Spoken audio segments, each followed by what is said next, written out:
Hey, Lance. How are you? Hi, Chris. It's 2:30 a.m. at Singapore's Changi Airport. There's an early wake-up call for some very special cargo. A shipment of horses. What I'm doing at the moment is just making sure there's no sharp edges anywhere so the horses can injure themselves. Chris is a flying groom. He's tasked with looking after the horse's health and safety on a freighter plane bound for Amsterdam. We'll try this door instead. Oh, I've been to the moon and back several times, I would imagine, but air miles, miles I've flown. Apart from the pilots, flying grooms are one of the few people allowed on freighter flights. It's a highly specialized job. Well done, fellas. The thing with horses, like children, they're naughty. As soon as you take your eyes off them, they start fiddling with things, untying themselves. Wait, oh, you're going to help yourself to that one, are you? Cheeky. They're animals at the end of the day, and they do get frightened, and that's why I'm here, just to keep them happy. It's going to be a long 13-hour flight to Amsterdam. But first, Chris and the team need some horse whispering. Hey, kids. They have 20 minutes to settle Rex and Kaiser for their flight. Yeah, I will take one, you take one, you supervise. Come on, big man. Yes, yes, yes, yes. But with the flight rapidly approaching, the horses are not cooperating, which spells trouble for Chris and the team.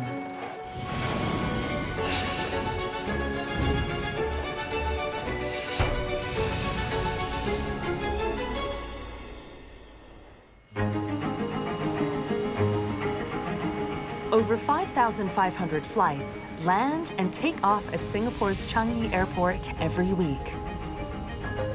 But these planes don't just fly passengers. The airport houses a cargo super hub, moving goods across the globe, all passing through here, the Air Freight Center. Teams operate around the clock to make sure everything you've ordered, from makeup to electronics, or even specialty cheese, are delivered to your door on time and in perfect condition. Located within the Air Freight Center is a special loading bay for animals. It's 2.5 hours before takeoff. Flying groom Chris is leading Rex and Kaiser to their flying stable to be loaded on a flight bound for Amsterdam. Come on, big boy. It's a purpose-built container, and they're home for the next 13 hours. But there is one unhappy passenger today. The horse that has the lameness on the front leg is still not resolved, so he will not be joining the two other horses on the flight. Esclavo will have to wait for his leg to heal before he can join his friends on their European trip. While Chris is hoping for a smooth flight, one of the horses is behaving like a reluctant traveler. I'll tell you what, put him up. Okay? Yeah, bring the other one. He'll follow him then. Come on, go on, little fella. Yeah, he's a good kid. You show him how it's done. There you go, nice and gently. Yeah, oh, don't worry. Your friend's coming. Oh, mate, you've got to go in with your friend. It's tricky travelling horses because they're live animals. They're not cardboard boxes full of baked beans or anything like that, you know. And they do get frightened. Some travel really well and some don't like it. Come on. Come on, you're going. Come on, big man. And we have several ways of counting it. Give them a pat, make sure they're all right, just talk to them. And they're usually good. They're very resilient animals. Finally, Rex and Kaiser are safely loaded in their flying stable. Yep, that's got him. There you go. With 2 hours before takeoff to spare, time for a pre-flight snack. Can we have the big bale of hay on this side, please? You get one each, boys. So no arguing. Now we've got them loaded. See, they're very happy, no noise. We'll just put the rest of your flight equipment in, my baggage, and then we'll ride up with them onto the aircraft and I'll see you up there.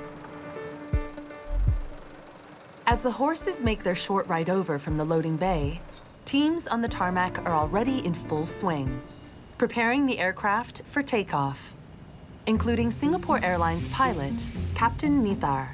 Currently, I'm looking at the NOTOC. This is the notification to captain, and it has a list of all of the cargo items that we're carrying on board today. Nothing that needs any special handling in any way apart from 2 horses. So today on the flight, we'll avoid turbulence, and this is to ensure that they don't get agitated in any way, because if they do, they may do themselves an injury or damage the containers they're traveling in. The first time I piloted a freighter plane was back in 1998. Instead of seeing rows of sumptuous business class seats, I saw metal tracks and rollers for loading the aircraft cargo. Apart from that, the flight deck is very similar. The only other skill that you need as a freighter pilot is to warm up your meals without burning them, because we do not have the luxury of cabin crew on board. The most memorable flight I did was to carry some humanitarian relief cargo to a country experiencing a crisis. It felt very good to be transporting cargo to people who needed it urgently.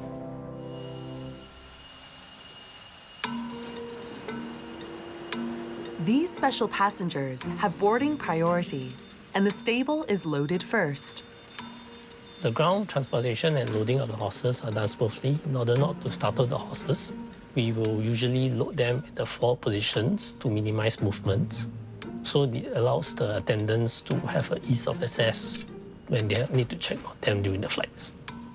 The longer the horses are confined, the greater the chance they'll get agitated. So the rest of the cargo, which can be anything from heavy machinery to everyday goods, needs to be loaded quickly and efficiently. Flying passengers and flying cargo is actually very similar. We like our cargo to arrive in as good shape as we like our passengers to arrive. Finally, it's time for takeoff.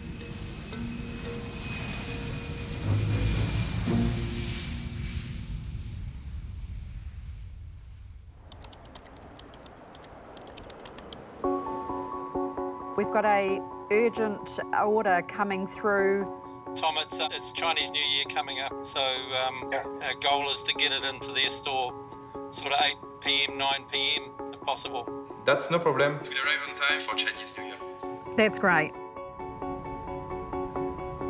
The world of air logistics is shaped by global events. And the upcoming Chinese New Year celebrations are a boom for businesses like freight forwarding company Kuehne Nagel, one of the global top 10 logistics players in Changi Airport. So we have some cherries from Christchurch, so it's expected just the day before Chinese New Year. So we really need to follow up super closely. Today, the team is preparing to arrange a delivery of 1,500 kilograms of fresh New Zealand cherries to Singapore for the Lunar New Year festivities.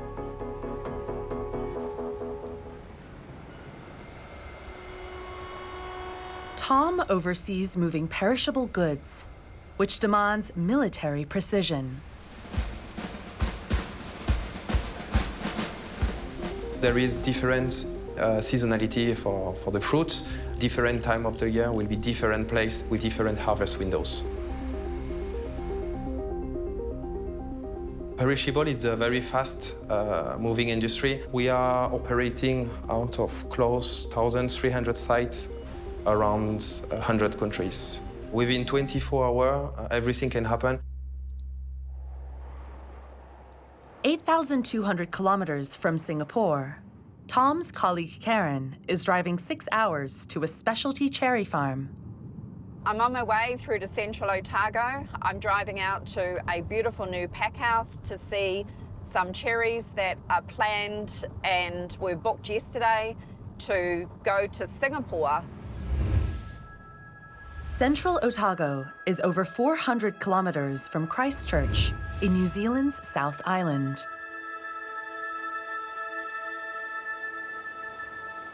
Dry summers and harsh winters help develop more natural sugars in cherries grown here, making the region's fruit produce world-renowned. Karen will check if the farm has enough cherries for the time-sensitive order. But to deliver them fresh, the harvesting and shipping has to fit into a 48-hour window. Usually start picking at 6 o'clock in the morning, and we'll finish when the temperature gets over 25 degrees. Main reason is the cherries start going soft. So if they get picked too soft, you struggle to get them firm again. Tim Pollen is the third-generation owner of his family's cherry farm.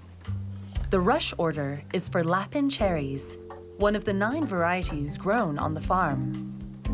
Tim and his team of pickers need to harvest another 300 kilograms of perfectly ripe cherries. We've had a picker this year pick 130 buckets in one day, and he gets paid around $5.20 a bucket to pick that. So the pickers are making some good money. These are the Lapins here. As you can see, they're a nice big cherry.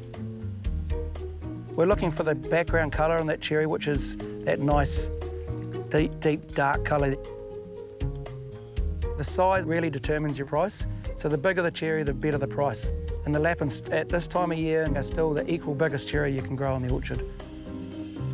A vital factor for cherries is the sweetness, measured with a unit called bricks.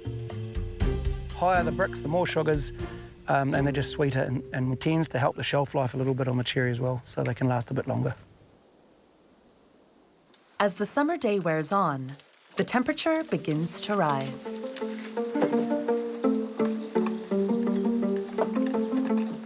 But the team manages to harvest 1,500 kilograms of perfectly ripe cherries.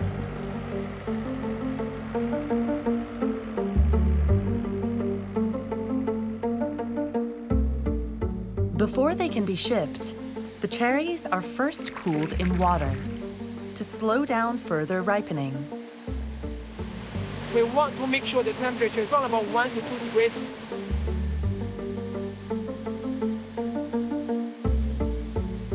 Every single cherry here is being hand sorted, hand packed, and triple checked before we ship this to Singapore.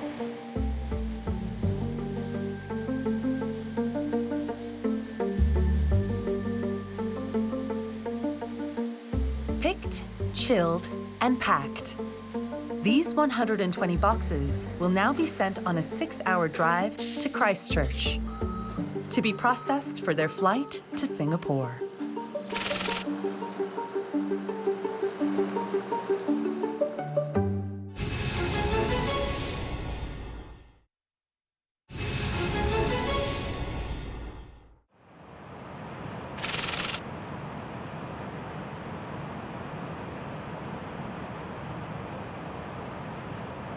We're now about 1 hour into the flight. We're at 34,000 feet, and we're just north of the city of Valentine in Indonesia. Chris, the groom, has just gone down to check on our horses. After takeoff, every couple of hours, go down, just make sure the hay nets haven't emptied out or untied. Make sure they're travelling really happy. And they're very much like us. If they're asleep, they don't want to drink. If you're asleep on a passenger flight, you don't want poking. As you can see, the boys are very happy, very relaxed. Our horses are all doing very well. Weather ahead is clear skies, and we're hoping that we'll maintain this good weather all the way to our destination.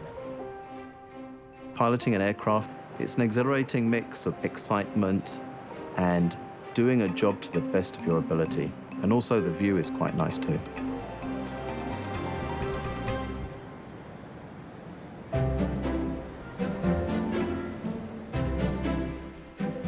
Hidden in an industrial building in the heart of Singapore is Friday's Garden. Usually we try to add in an unexpected element. And the thing about a garden is that it has to grow with you. I don't know about how your childhood was like, but flowers were a luxury for me. Only maybe special occasions. Claire runs a floristry studio, a business that was born out of connecting people through the language of flowers. All this began during lockdown, actually.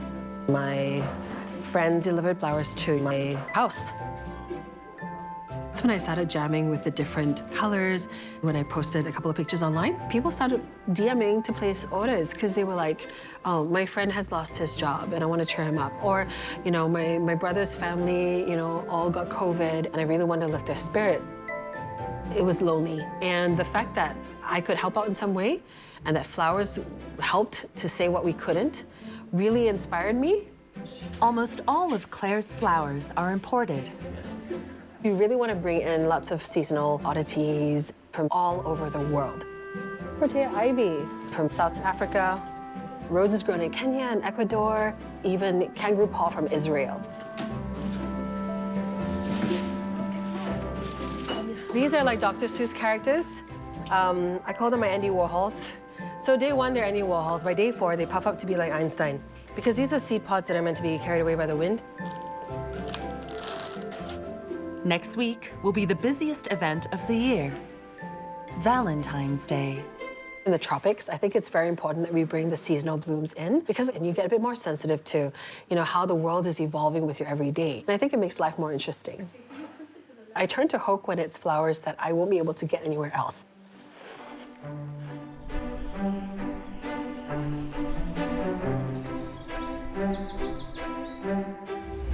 Hoke Flowers is a wholesaler based in the Netherlands. They assemble blooms from all around the world and ship them to clients in 52 countries from their automated, tech-powered warehouse.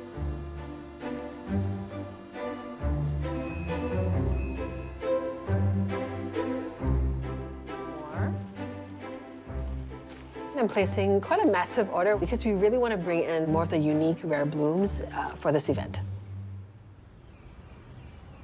Before florists like Claire can place an order, flower buyer Jan Willem first sources the finest blooms at a world-renowned Royal Flora Holland auction. Al deze bloemen komen allemaal uit het buitenland. Dit komt uit Afrika.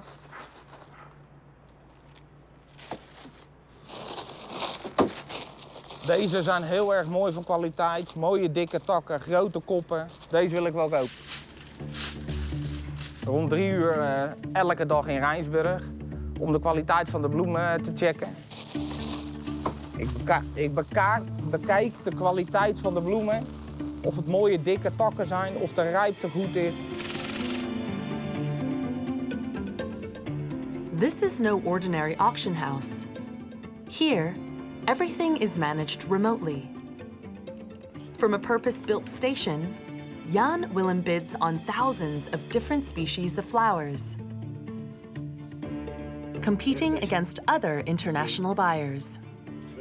Het is best wel spannend. De klok begint heel hoog en dan druk je op de knop met het aantal wat je wil hebben. En als je op dat moment de hoogstbiedende bent, dan krijg je ze.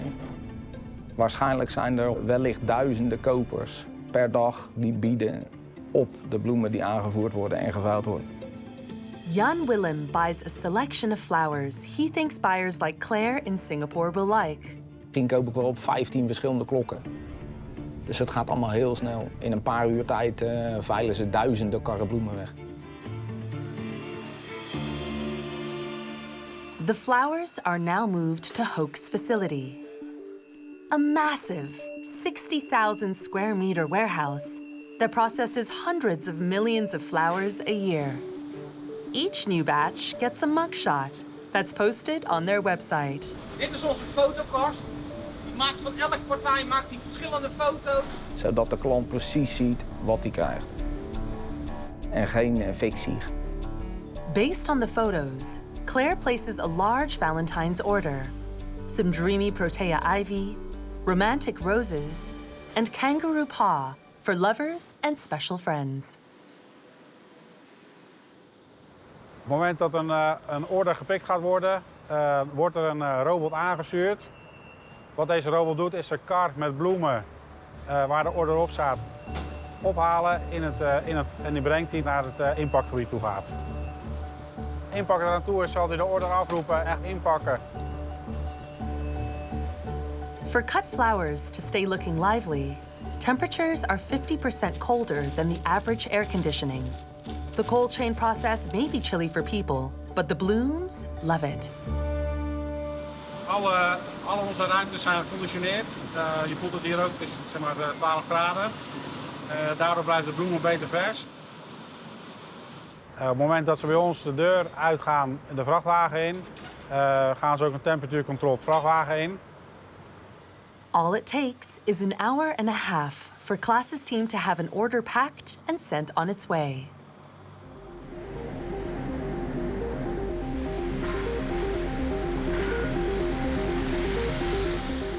Incoming. Yes, sir, incoming. Okay, and it's joining SQ322. It's 11 in the morning at the SATS Cargo Security and Control Center in Changi Airport.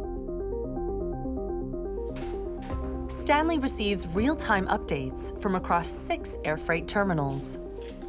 Each icon corresponds with different locations within our warehouse and our air site. And without us being there, it helps us monitor what is actually happening live. A container of high-value goods has just touched down. It's connecting out to Singapore in a couple of hours. I need to coordinate with SAT Security Services to provide escort services for it. Take note, there will be a valuable escort assignment. Roger, Control Faisal copied, proceeding to parking bay for valuable escort. The high-value package is accompanied to a secret location within the air freight center in an already strictly controlled area. At Changi, this doubly secured safe is known as the strong room. And every day, goods like gold, gems, and precious artwork spend their time here before and after flights. Okay, Faisal to Control. Valuable container loading into strong room. Okay, roger that, loud and clear. I just need you to double check on this. Yeah, I think by looking at it, this is a liquid, right? Yeah, the box doesn't seem to be in good condition. It's a reused box. Yeah, I think we need to just put it one side. Now we need to inform the shipper or the agent.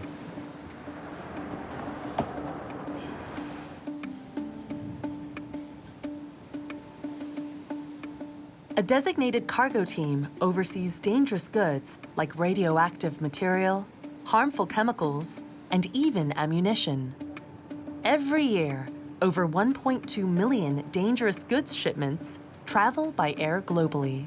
I oversee 35 staff, especially trained in handling dangerous goods.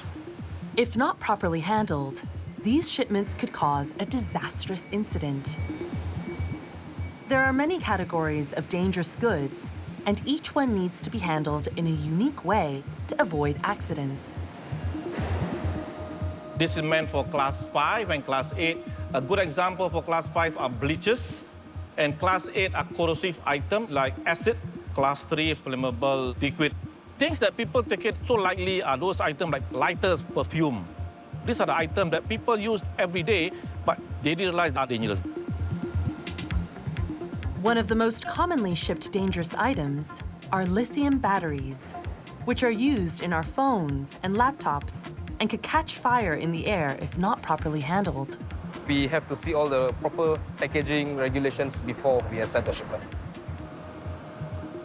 We're the very first to be accredited as the Center of Excellence for Lithium Battery Handling, to basically give the assurance to our shippers and agents that the lithium batteries are being accepted correctly and safely.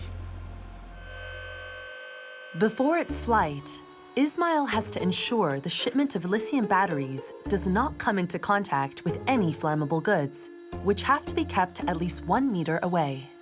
All DG items can be loaded with any cargo, except for certain items like Class 9 drive. They cannot be put together with live animal. We have to treat this cargo like first-class passenger, but it requires special attention, special document, and special care. An hour before takeoff, Stanley at the Cargo Nerve Center notices a delay on his dashboard. What time is the departure?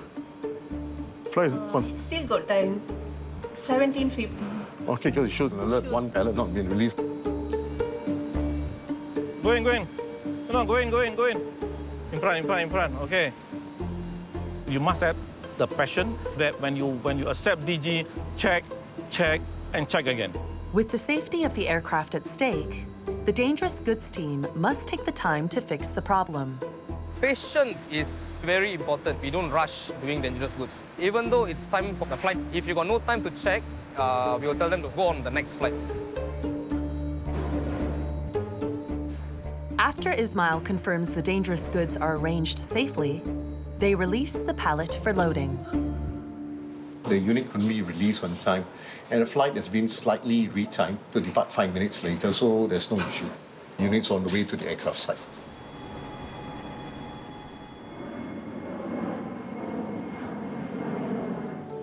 On the other side of Singapore, an ornamental fish farm is stocking up for the upcoming Chinese New Year. We expect a surge in this Chinese New Year for arowana demand. 因为过年的时候，人家觉得龙鱼是一个 lucky fish， 所以他们想要养。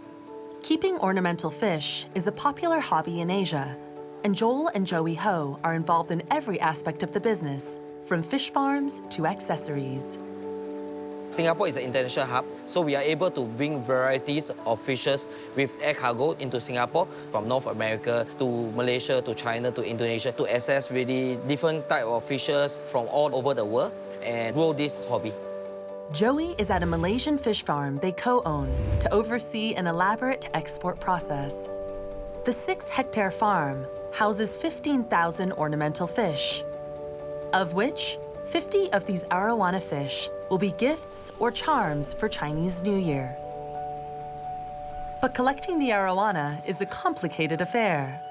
The males carry eggs and baby fry in their mouths. The workers are now checking whether is there any babies in the mouth in the male brooder. Asian arowanas are classified as an endangered species and illegal to poach in the wild. These farmed fish is the only legal way to own one. These fishes are mainly 7 to 8 months. This size is the size that we can export overseas. These are the microchips that will be injected inside the fish. Before the fish is exported, tiny microchips, each containing a unique identity number, are implanted painlessly between the fish's scales. So we are able to know that this arowana come from which family or which country. The tagged arowanas ensure buyers and sellers these are legally farmed fish. We need all these microchips with the identity, then they can send via air cargo. And a few extra steps to keep the fish safe. We will put some sedative in the water so that they will stay calm. Then we'll pump in pure oxygen into the bag to ensure the fishes have plenty of oxygen to reach the destination. Typically, a bag full of pure oxygen lasts a single fish 24 hours. So any delays in the shipment could potentially mean the fish dying en route.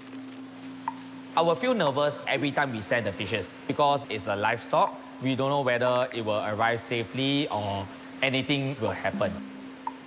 I hope everything goes well for the whole shipment and it will safely arrive in Singapore.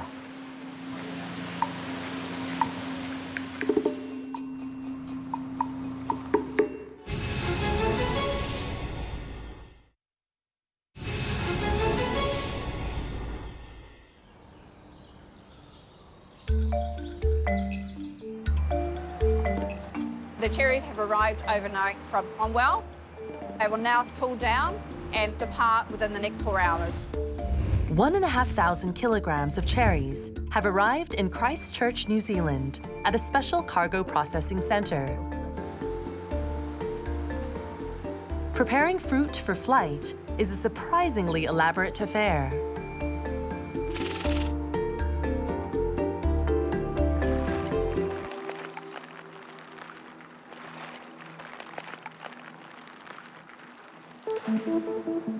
These containers, shaped to fit the rounded body of the plane, can hold over 1,500 kilograms each.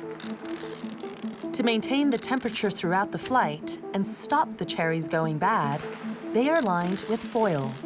It's important that the foil is completely closed off and that there's no gaps If there is a gap within the foil, hot air can get into the produce.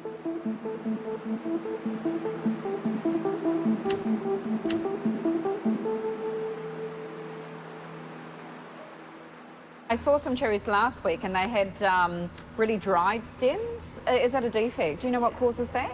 It could be lack of water caused by dry stems. Also, maybe the way it's stored causes it to dry out prematurely. A second quality check is done for firmness and temperature. So growers know if any part of the transportation process needs improvement. Sweet and juicy. The cherries are given the final quality control tick, loaded into the foiled containers, and ready for export. This has been a real pressurised shipment. So it is really satisfying to see the cherries going on their final journey up to Singapore. There are going to be so many happy people for Chinese New Year. The containers finally arrive at Christchurch International Airport for an 11-hour flight to Singapore. As the plane takes off from New Zealand, Tom is given a heads up. Just received a word that our cherries will touch down today on time.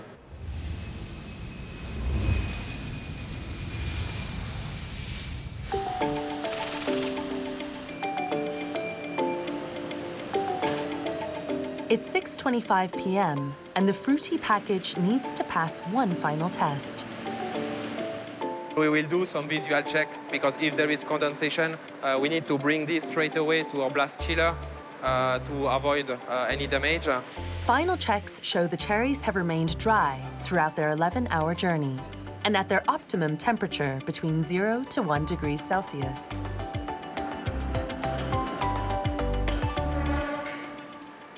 The sweet nectar will be sped across Singapore and ready to eat by tomorrow.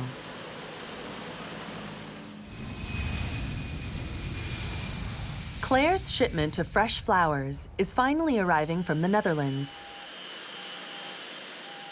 Just in time for her Valentine's Day rush.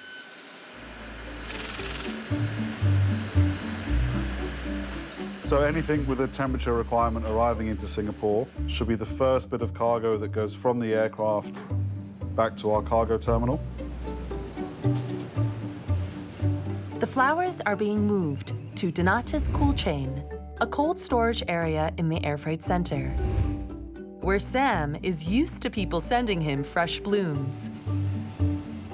Nearly every day, we receive shipments of flowers from overseas, but that does peak, so when we're coming towards Valentine's Day. The facility spreads over 1,400 square meters, the size of 5.5 tennis courts, to handle over 40,000 tons of cargo moving through it each year. For the dedicated team in the cool chain, time is of the essence. Anything that's got a strict temperature requirement will come off the aircraft through these doors. Then the team receiving will push it all the way and then break it down. But if you're moving something from an aircraft in Singapore, it's 35 degrees out there.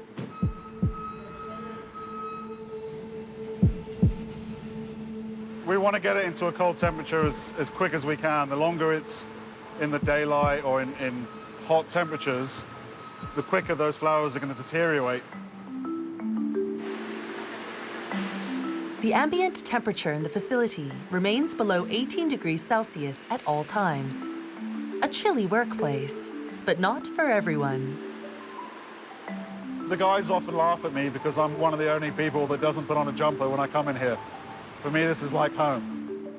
The blooms are placed in a room dedicated just for flowers. One of 8 such rooms that segregate cargo with different temperature requirements. Flight only arrived about 90 minutes ago. Everything's already in the chiller, so we're happy. That's a good job.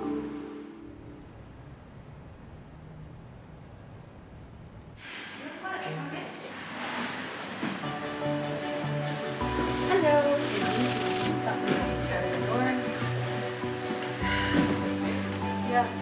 Whenever a shipment arrives, I get really happy. These are anemones. I read about them last time in Enid Blyton books. Never thought that we'd be able to bring them into Singapore. It's the day before the Valentine's Day event, and Claire and her team are in full bloom, sorting and preparing the flowers for sale. They're beautiful. The shipment today looks great. I'm so happy that there's not much damage, and overall the flowers just look so happy to be here. The arrivals are hydrated and kept cold overnight to reinvigorate them, so they look their best for their new owners. It's a mixture of emotions that I'm going through right now. I'm excited, I'm nervous. In just 48 hours between buying and delivery, these blooms are going to make some people feel extra loved on this special day. A lot of people perceive flowers to be a luxury or not a necessity, but how they make people feel is necessary. And without being able to bring these flowers in from overseas, I think back to when I was, just a girl growing up in Singapore, thinking that flowers were just chrysanthemums and orchids. But the world is so much bigger than that.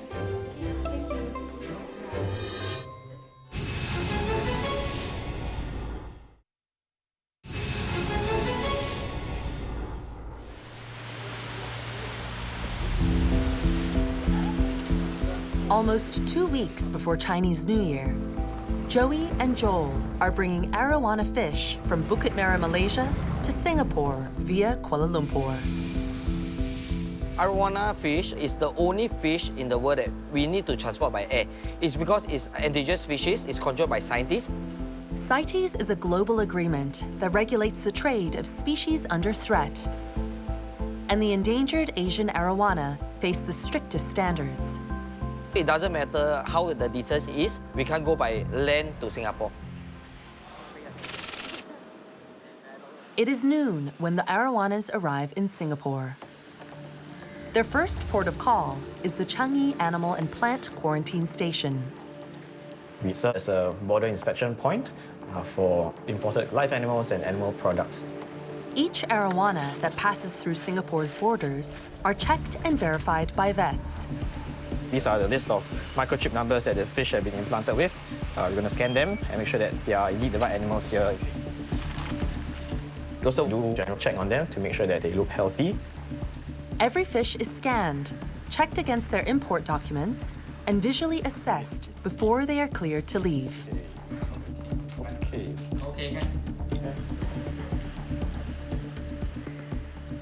It has been 18 hours since the arowanas were packed with pure oxygen in Bukit Merah, Malaysia. It's a race against time to get the fish unpacked and some fresh air.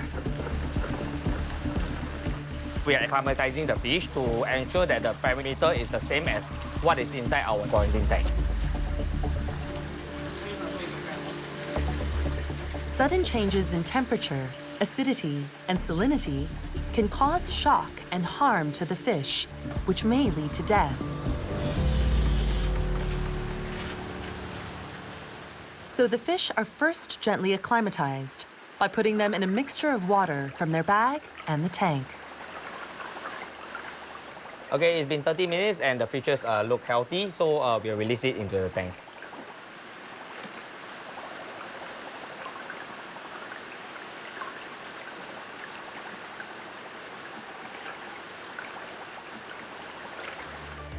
After a week, the fish are finally released from quarantine.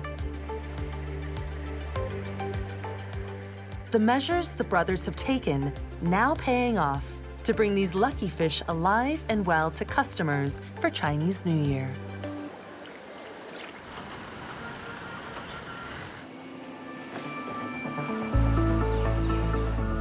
On the third floor of global package delivery company UPS is an entire unit dedicated to helping people's health, sending medical supplies across Asia Pacific.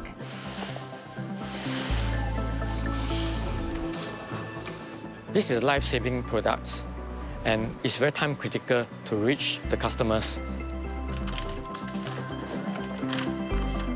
The healthcare supply chain could be very complex because it requires the speed, it requires the accuracy of getting the right amount to the right place at the right time. Orders for healthcare products are labeled in the languages of their destination, packed, and shipped out within hours.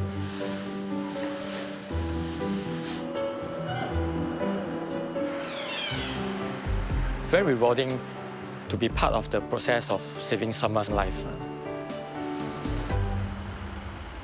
So now you're going to pick from 3A.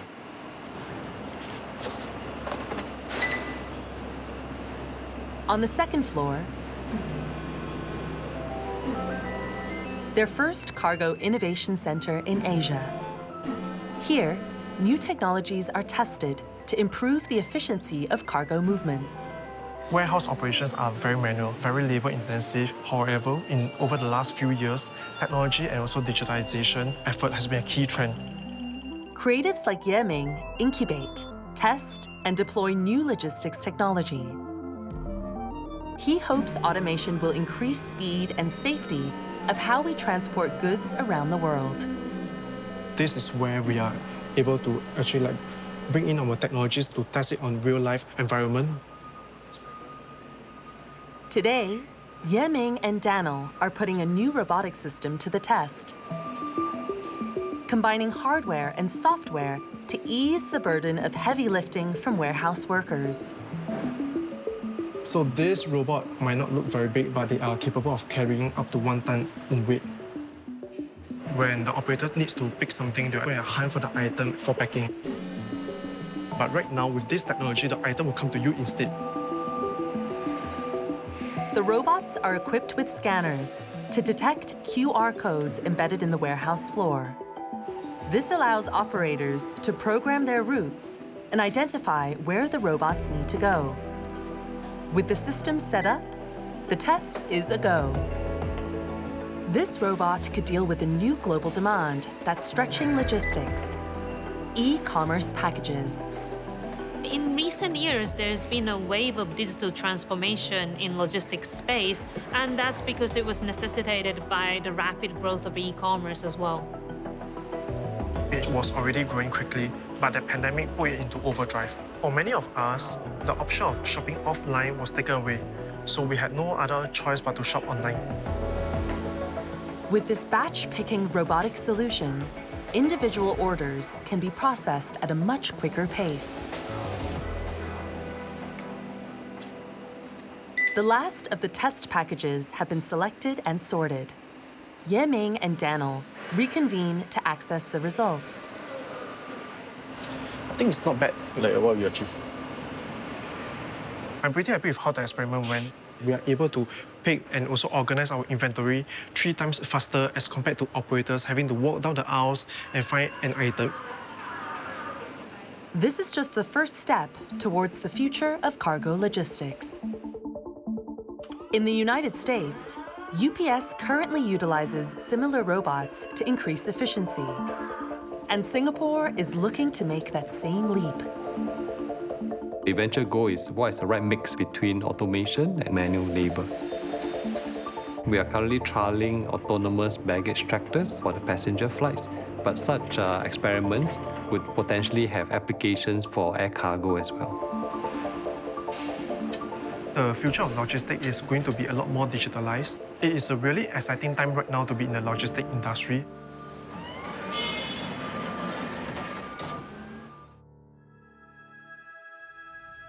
After journeying over 10,000 kilometers and 13 hours by air, Rex and Kaiser have finally arrived in Amsterdam.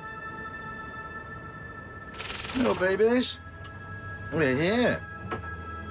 Very happy to say we've reached our destination safely. Our 2 horses behind us, as you can see, are in very good spirits. And thanks to some excellent work by Cargo Services, our engineering department, and also Chris the groom, we've had a wonderful flight today. So I've received word from Chris that they have arrived safely into Amsterdam. It takes months of planning and work, and it's usually a great sign of relief and satisfaction when we know that the animals arrive safely and are reunited with their owners. As an owner, of animals myself. I know how important it is to be able for animal to travel together with owner wherever they have to in another part of the world because it's family.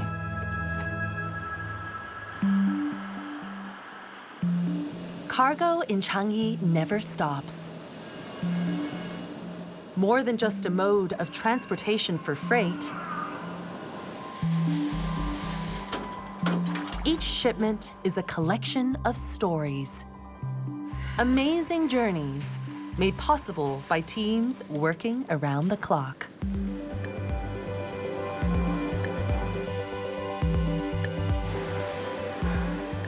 Without air cargo, the world would seem a much bigger place. But with it, everything feels within reach.